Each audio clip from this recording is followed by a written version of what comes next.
Welcome to today's video on how to schedule a Teams meeting.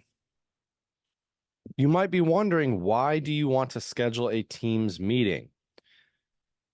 By scheduling a Teams meeting, you have a lot more functionality than simply by clicking the Meet button at the top right corner.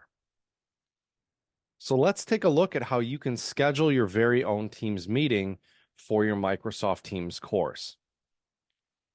Step one is to navigate to the team and the channel where your course is housed. From here, we want to navigate to the upper right-hand corner of the screen and click on the downward facing arrow. From here, we want to click Schedule a Meeting. Now we are in the meeting schedule window and we need to add some information. First, you'll want to add a title.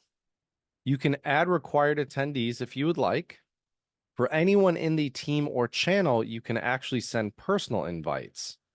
You may want to do this so no students forget to join the meeting.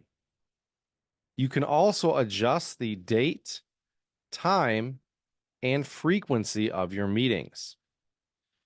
If your course meets once a week, we can click on this Does Not Repeat option and then select Weekly to add every Wednesday once a week, and you can add an end date.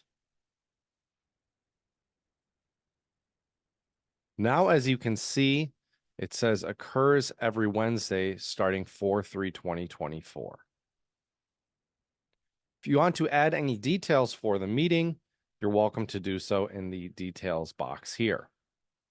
The other great thing about scheduling a Teams meeting is you can actually record and transcribe the meeting automatically.